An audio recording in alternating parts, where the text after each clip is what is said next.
Hey VC, how's it going?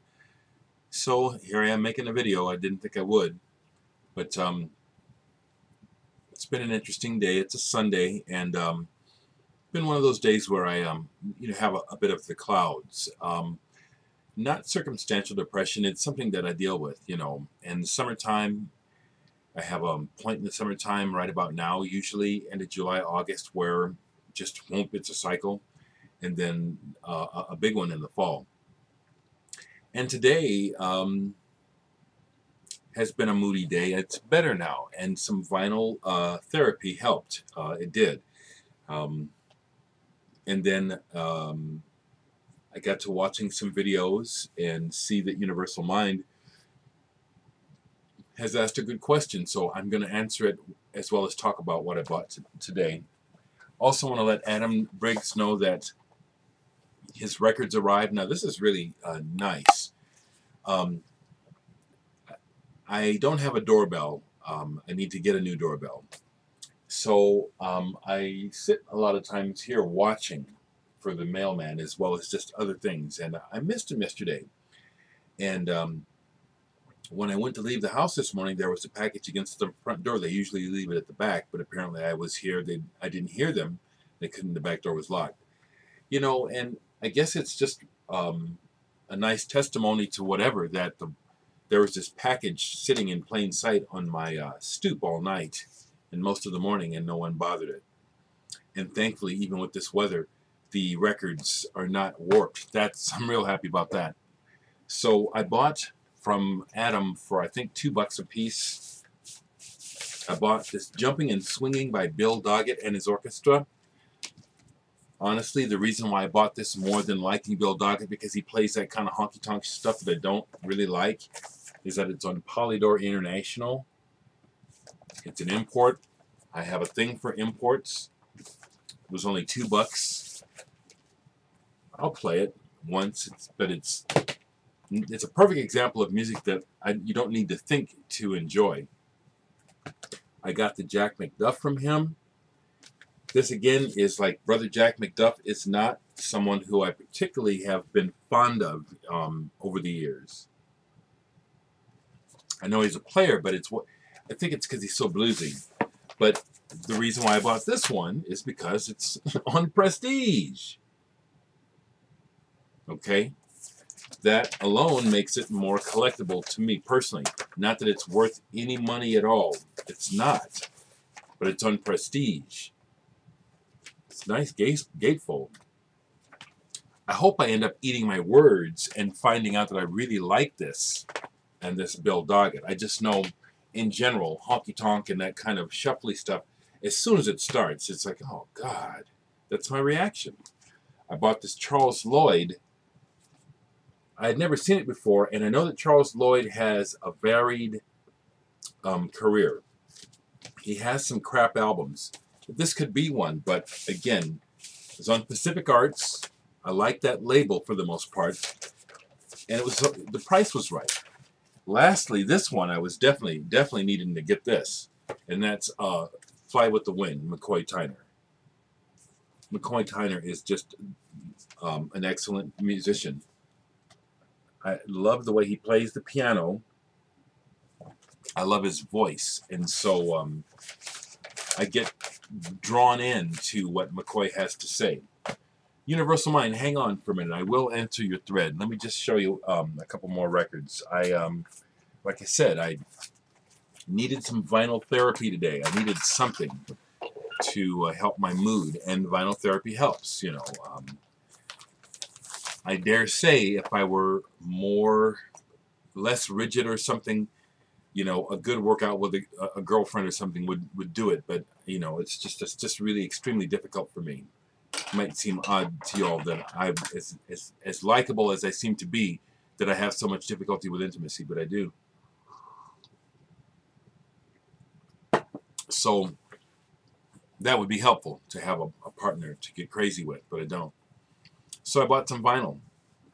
And I was happy. I went to Homer's because the antiquarium wasn't open on Sunday afternoon.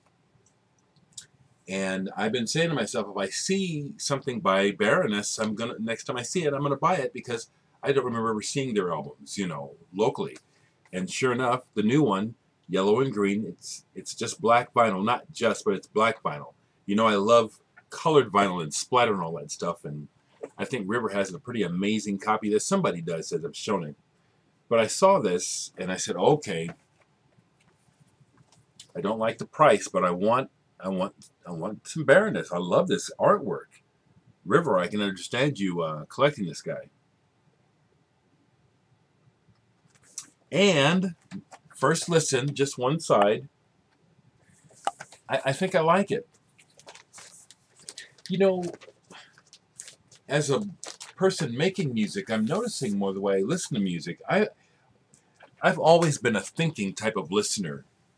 And I'm noticing, especially because I'm dealing with, you know, input on my record, which is mostly good, but some helpful criticism, but, you know, it's still, I'll be hearing things on these records and I'll think, that sounds almost like a mistake, or that's almost out of tune, or and they let that go, you know. And so I can't help but be comparing a little bit, you know what I'm saying, because I almost feel like people are responding well to the record, and then when I get, you know, some critical feedback, it just, you know, it makes you think, and it's good, but it's discouraging, god damn it, because, you know, you try your best and the thought is still not good enough still, you know what I'm saying? And so when I hear stuff where I'm thinking they let that go, it's like, come on, people, you know, oh well. Anyway, the other thing I bought was, I've been seeing on the YouTube Facebook vinyl community, people have been showing this record, and I saw it today. So I said, okay, I'm going to let the VC be my guide. People have been showing it so much and talking about it. I'm going to take a chance anywhere. And I'm glad I did. This is a project that involves one of the cats from Mars Volta with Mike Watt, originally with the Minutemen. And these other two people, I don't know who they are. It's on green vinyl. I listened to one side. I like it a lot. I like it a lot. With that in mind,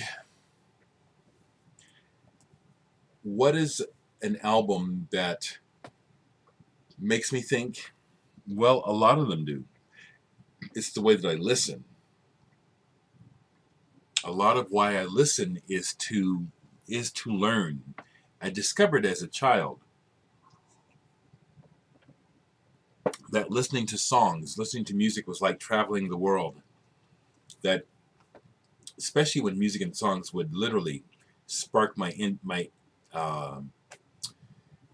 imagination to the point that I'm seeing pictures and taking trips in the head. You know, the Beatles have a lot to do with it. I became fascinated with English culture because I didn't know what it was like, and was picking it up through the records, which led me to want to know more about England and Europe and the rest of the world. An album, and I'll pull it because I pulled it to show and talk about before, that is a good example of an early, not the most early album, because I would probably say Beatles and jazz as a little boy. Jazz and classical. Yeah, I meant to Stravinsky and Edvard Grieg, and Coltrane. I'll agree with you also, Mr. Hall of Fame. As a little boy, this music was not easy to digest, but it was compelling, and I wanted to understand it, and so, you know, I gave it a lot of attention and thought. But in my teen years, one of the first bands that I didn't grasp, but I knew I needed to get, was Henry Cow, and I've said this before in a video. I'd read about Henry Cow after discovering the New Musical Express and Sounds, and I was into Canterbury already. Soft Machine, Caravan, Egg. I had that stuff since it came out. So when I saw the mention of a connection to Canterbury, I knew I wanted to hear this. When I first heard it, it was really hard to understand. I had already heard improv and avant-garde music already. But this was something special. It was rock, too. I mean, it was rock music. It wasn't rocking out like Judas Priest, but it was not jazz. It was rock, and it was like, what's going on here? It's like I was getting a glimpse of the picture right away, but right away it was like, I didn't like it, actually. I really did not like it, but it was like, there's something here for me. So this is an early example of an album that I had to think in order to reach. But a lot of music, I think it's the way, for me, I like to listen. Another perfect example of someone whose music makes me think, much more than to just sit here and just kind of la la la, is Robert Wyatt. And I played this earlier today, Ruth is Stranger Than Richard. It's very melodic and tuneful, but the album does this, and then it goes there, and then it does this and that, and it's like you have to pay attention. It's like, well, what happened, you know? And that's what I like about music. I like all kinds of music, but I like music that does stimulate my brain, that I have to think. I could use many number of records here that I've been listening to. Here is an album, Poisson d'Avril by Yukihiro Takahashi. Now, I understand that this is the soundtrack to either a soap opera or a TV show that I've never seen in Japan. I don't speak Japanese, so he's singing. I have no idea what he's saying. And so right there, I have to think and engage this for it to become something for me, which I like. Here's another album that is a thinking album, Refugee. This is the nice deluxe, basically. It's Keith Emerson booted out and Patrick Moraz in instead of Keith Emerson. In my opinion, a far superior player, but that's just my opinion. Now, this album has parts where it falls flat on its face, mainly because of the vocals. It's another example where, just shut up and play the fucking bass, okay? But there's many musical passages here, it's like, well, this is a symphony, okay? That's one. I was listening to this, Birth Control's Plastic People. When I first got this years ago, I really did not like it, but I knew that I was going to keep it because of two things. Who it is, Birth Control, and I bought this back when I was in my industrial music phase, into the 70s. And Genesis P. Orridge of Throbbing Gristle is a guest on here, which just perplexed me. I was saying, what is he doing on this album? And so I just thought to myself, this is another example of, I have to give this some brain power before it really makes any sense to me. And it's a good album. Now, the Four Tops, Motown, of course, this is gourmet food for the soul, comfort food. Motown. I mean, Motown is America's comfort music. The Supremes, Temptations, people of my generation and older, it's comfort food, baby. But this album will make you think, especially the tunes Still Water, Peace, the last one. On the surface, it can sound very cliched, like a Hallmark a card, but it's pretty deep, actually. Okay? One of the reasons I like ambient music is thinking music. I mean, to me it is. You can just drift away on a cloud of nothing if you want. But to me, ambient music stimulates my thoughts a lot. Some records I recently got from Chris Alvear fit perfectly. Western Standards. I had never heard this before. I just got this. I played this several times now. This is gorgeous. Just like the picture, the music is like that. It seems like really nothing is happening, but watch closely, and it's moving, and your thoughts move with it. He gave me Expo 70. This is awesome. Jeez. Once again, music that not only is it a journey audio-wise, but because of what's happening, it stimulates you to follow it. This was a discovery in my own collection. I'd forgotten how good this is. Piero Malesi's The Nuclear Observatory of Mr. Nanoff. This goes in many different directions. And really, you have to pay attention or else you don't know what the hell's going on. For a minute, it sounded like Philip Glass. For a minute. Then it goes all sorts of places. It's just thinking music without a doubt. I prefer thinking music. I mean, I like music for pleasure. But at this point, a lot of music seems dumb to me, too. It does, you know. And you all know what music I'm talking about, too. And that's why I have the approach I have to it. You know, I'm tired of this music. I've heard it too many times. It's bringing me the same stupid message, same stupid shit. You know, it insults my intelligence. I can't even enjoy it. Oh, let's have a good time. I'm fucking tired of that bullshit. What else?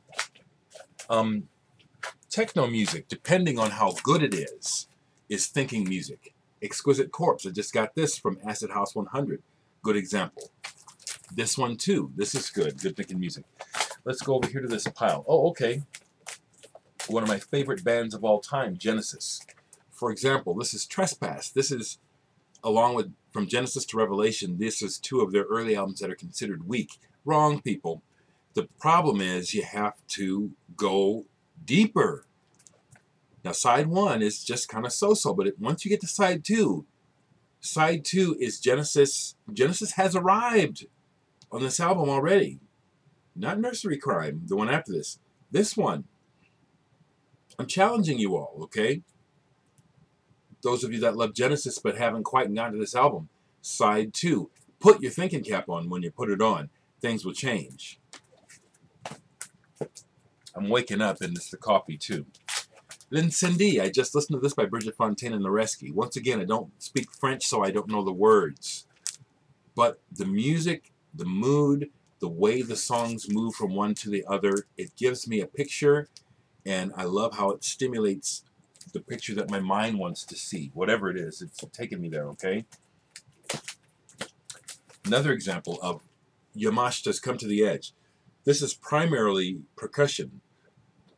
Excuse me. It's fusion, progressive rock, but there's long passages of just percussion where if you just listen, it sounds like people out in the yard throwing rocks and stuff. That's because you have to listen, and then the patterns, the subtle patterns, and the interplay starts to emerge. So, wonderful question. I forget your first name, man. Isn't that a nice cover? I love that cover.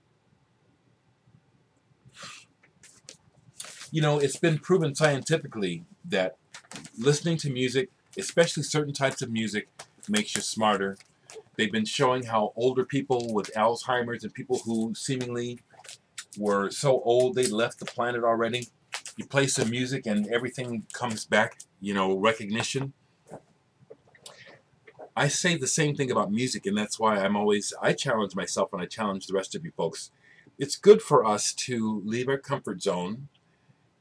I think it's good to try and absorb music that you don't normally find yourself drawn to, especially difficult music. Let it make you think. Let it stir your imagination. Just like I have disdain for certain music that I've heard way too much, I haven't shut the door on it, and I have to hear it every day anyway, but I listen to it making sure, because I don't know everything, you know what I'm saying? And I find new ways to appreciate that stuff. But I'm always looking to music to show me something, teach me something, you know. Yeah, it keeps me young, too.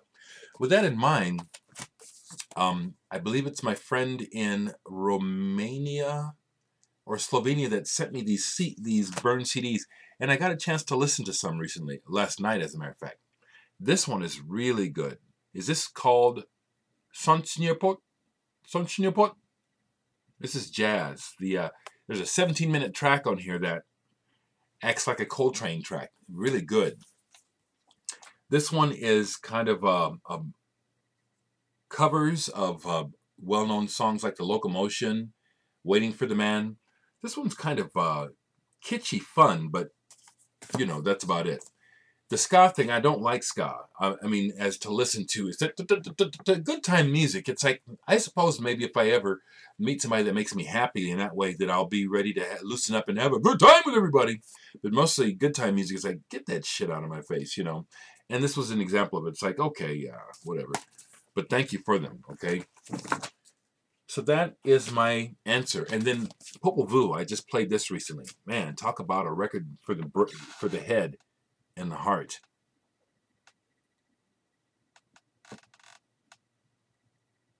Yeah, I like thinking music, you know, I do. I like thinking music. I'm going to stop at 20 minutes. I'm kind of, my thoughts are getting scattered and I don't want to go another 30, okay?